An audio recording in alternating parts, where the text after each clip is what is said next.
Uma princesa de Marte. Capítulo 04. Um prisioneiro. Havíamos percorrido talvez 10 milhas, quando o terreno começou a se elevar de forma muito rápida. Nós estávamos, como vim a saber depois, nos aproximando da margem de um dos mares de Marte, todos mortos há muito tempo, no fundo do qual ocorreu meu encontro com os marcianos. Em pouco tempo chegamos aos pés das montanhas e, depois de atravessar uma estreita ravina, saímos em um vale aberto, na extremidade remota do qual havia um planalto, sobre o qual contemplei uma enorme cidade. Galopamos em sua direção, entrando através do que parecia ser uma estrada abandonada que levava para fora da cidade, mas chegava apenas até a borda do planalto, onde acabava abruptamente em um lance de escada de degraus amplos. Mediante atenta observação notei, conforme passava pelos edifícios, que eles estavam desertos e, embora não estivessem muito deteriorados, tinham a aparência de não serem ocupados há anos, possivelmente há eras. Na direção do centro da cidade havia uma grande praça, onde nela e nos edifícios imediatamente ao seu redor estavam acampadas algo em torno de 900 a 1000 criaturas da mesma raça de meus captores, pois assim passara a considerá-los, apesar da maneira suave com que fui aprisionado. Com exceção de seus ornamentos, todos estavam nus. As mulheres apresentavam uma aparência um pouco diferente da dos homens, exceto pelo fato de que suas presas eram muito maiores em relação à sua altura, em alguns casos curvando-se quase até as orelhas posicionadas no alto da cabeça. Os corpos eram menores e mais claros, e os dedos de seus pés ostentavam unhas rudimentares, totalmente ausentes entre os machos. A altura das fêmeas adultas variava entre 3 e 3,5 metros. As crianças eram de cor mais clara até que as mulheres, e todos pareciam idênticos a meus olhos, a não ser pelo fato de que alguns eram mais altos do que outros.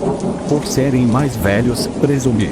Não vi sinais de idade avançada entre eles, nem havia qualquer diferença notável em sua aparência desde a maturidade, cerca de 40 anos, até aproximadamente os 1000 anos, quando voluntariamente saem em sua última e estranha peregrinação até o rio Is, o qual nenhum marciano vivo sabe aonde vai e de onde nenhum marciano jamais voltou. Caso retornasse depois de embarcar uma vez em suas frias e escuras águas, não teria permissão de viver. Estima-se que apenas um marciano em 1000 morre de doença ou enfermidade, e que por volta de 20 fazem peregrinação voluntária. Os outros 979 morrem de forma violenta em duelos, caçadas, na aviação e na guerra. Mas talvez a maior perda de vidas ocorra, de longe, durante a infância, quando um vasto número de pequenos marcianos cai vítima dos grandes macacos alpinos de Marte. A expectativa média de vida de um marciano após a idade madura é de cerca de 300 anos, mas esse número seria próximo da marca dos 1000 anos, não fossem os vários caminhos que levam a uma morte violenta. Devido aos escassos recursos do planeta, evidentemente tornou-se necessário contrabalançar a crescente longevidade decorrente de suas notáveis habilidades em medicina e cirurgia, de modo que a vida humana em Marte passou a ser considerada de forma leviana, como evidenciado por seus perigosos esportes e guerras quase contínuas entre as diversas comunidades. Há outras causas naturais que contribuem para a tendência de diminuição da população, mas nada colabora de forma mais intensa para esse fim do que o fato de nunca um marciano, macho ou fêmea, estar voluntariamente desprovido de uma arma de destruição. Ao nos aproximarmos da praça e minha presença ser descoberta, fomos imediatamente rodeados por centenas de criaturas que pareciam ansiosas em me puxar de meu assento atrás de meu guarda. Uma palavra do líder do grupo calou o seu clamor e trotamos através da praça até a entrada do edifício mais magnífico que olhos mortais já puderam vislumbrar. O edifício era baixo, mas cobria uma enorme área. Havia sido construído em mármore branco reluzente incrustado com pedras douradas e brilhantes que ofuscavam e cintilavam sob a luz do sol. A entrada principal tinha cerca de 30 metros de largura e projetava-se do edifício, formando uma enorme abóbada sobre o hall de entrada. Não havia escadarias, somente uma leve rampa para o primeiro andar do edifício se abria para uma enorme câmara rodeada por galerias. No piso dessa câmara, repleta de mesas e cadeiras altamente trabalhadas, estavam reunidos cerca de 40 ou 50 marcianos machos ao redor dos degraus de uma tribuna. Na plataforma, perfeitamente agachado, encontrava-se um enorme guerreiro pesadamente carregado com paramentos metálicos, penas de cores alegres e adornos belamente elaborados em couro engenhosamente cravejados de pedras preciosas. De seus ombros pendia uma capa curta de pele branca alinhada revestida com seda escarlate brilhante. O que mais me impressionou em relação à assembleia e ao hall no qual estavam reunidos foi o fato de as criaturas serem totalmente desproporcionais em relação às mesas, cadeiras e outros móveis, que possuíam um tamanho adequado ao dos seres humanos como eu. Em contrapartida, a grande quantidade de marcianos mal permitia que eles se exprimessem nas cadeiras, nem deixava espaço para suas longas pernas sob as mesas. Assim, ficou evidente que havia mais cidadãos em Marte além das selvagens e grotescas criaturas nas mãos das quais eu havia caído, mas as provas de extrema antiguidade exibidas em toda a minha volta indicavam que essas construções deveriam ter pertencido a alguma raça há muito extinta e esquecida na vaga antiguidade de Marte. Nosso grupo havia parado na entrada do edifício. A um sinal do líder, fui colocado no chão. Novamente travando seu braço no meu, seguimos para a câmara de audiências. Havia algumas formalidades a serem observadas ao abordar seu superior. Meu captor caminhou a passos largos na direção da tribuna. Os outros se afastavam para que ele avançasse. O líder principal se levantou e pronunciou o nome de meu acompanhante que, por sua vez, parou e repetiu o nome do governante, seguido por seu título. Naquele momento, essa cerimônia e as palavras proferidas nada significavam para mim, mas posteriormente vim a saber que esta era a saudação costumeira entre marcianos verdes. Caso fossem estranhos entre si, portanto, incapazes de se saudarem, teriam trocado presentes silenciosamente, se suas missões fossem de paz. Do contrário, teriam trocado tiros, ou terminado as apresentações com alguma outra de suas diversas armas. Meu captor, cujo nome era Tars Tarkas, era virtualmente o vice-líder da comunidade e um homem de grandes habilidades como estadista e guerreiro. Evidentemente, ele explicou em poucas palavras os incidentes ligados à sua expedição, incluindo minha captura e, quando terminou, seu líder despendeu alguma atenção a mim. Respondi em nosso bom e velho inglês apenas para convencê-lo de que nenhum de nós poderia entender o outro, mas notei que, quando sorri levemente durante a conclusão, ele fez o mesmo. Esse episódio e a ocorrência de um feito similar durante minha primeira conversa com Tars Tarkas convenceu-me de que ao menos tínhamos alguma coisa em comum, a capacidade de sorrir. Mas eu aprenderia que o sorriso marciano é meramente mecânico e que a risada marciana é algo que faz com que homens fortes fiquem brancos de horror. A ideia de humor entre os homens verdes de Marte é amplamente divergente das nossas concepções de estímulo da alegria.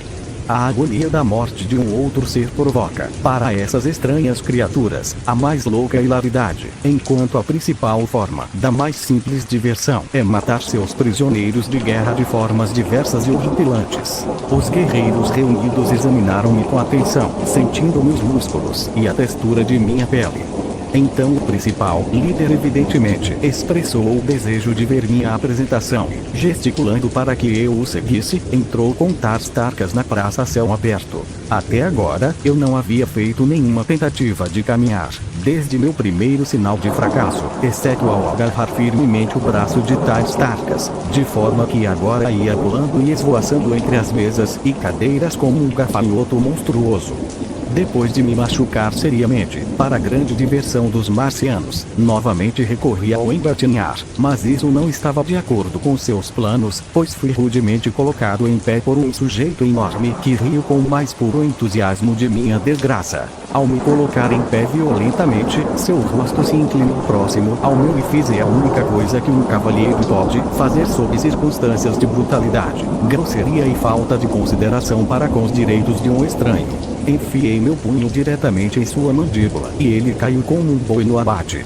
Enquanto ele caía ao chão, voltei minhas costas na direção da mesa mais próxima, esperando ser subjugado pela vingança de seus companheiros. Estava, porém, determinado a proporcionar-lhes uma luta tão boa quanto possível, dadas as chances desiguais, antes de abrir mão da minha vida. No entanto, meus medos foram infundados, pois outros marcianos, em princípio mudos de espanto, finalmente romperam em um selvagem estrondo de risadas e aplausos.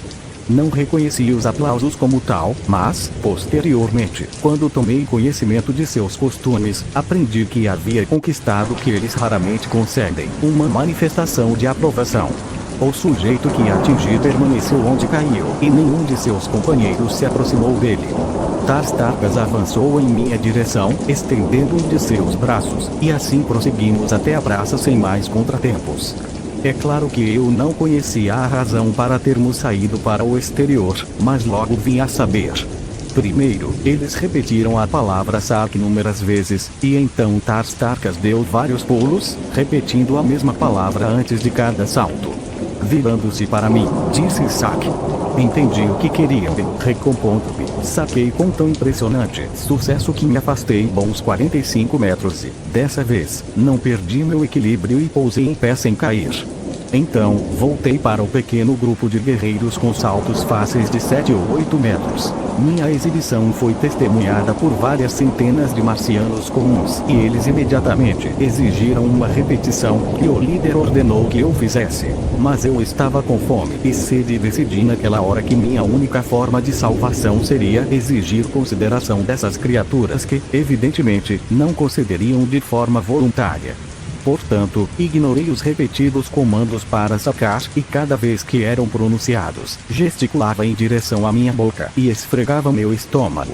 Tarstarcas e o líder trocaram algumas palavras e o último, chamando uma jovem fêmea entre a multidão, lhe passou algumas instruções e gesticulou para que eu a acompanhasse. Agarrei seu braço estendido, e juntos cruzamos a praça em direção de um grande prédio no lado mais afastado.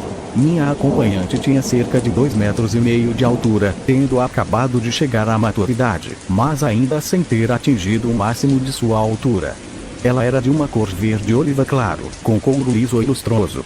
Seu nome, soube mais tarde, era Sola, e ela fazia parte da comitiva de Tarstarcas.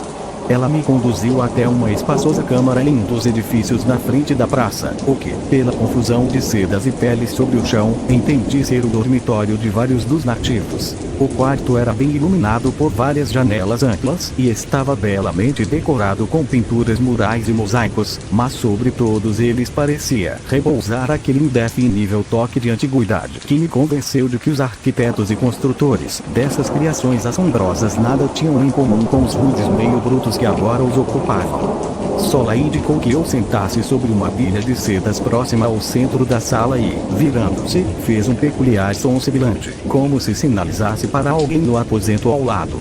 Em resposta ao seu chamado, tive minha primeira visão de uma nova maravilha marciana, que sacolejou sobre suas 10 pernas curtas e agachou-se diante da garota como um filhote obediente. A coisa tinha o tamanho de um pônei Shetland, mas sua cabeça ostentava uma ligeira semelhança com a cabeça de um sapo, exceto que as mandíbulas eram equipadas com 3 fileiras de presas longas e afiadas.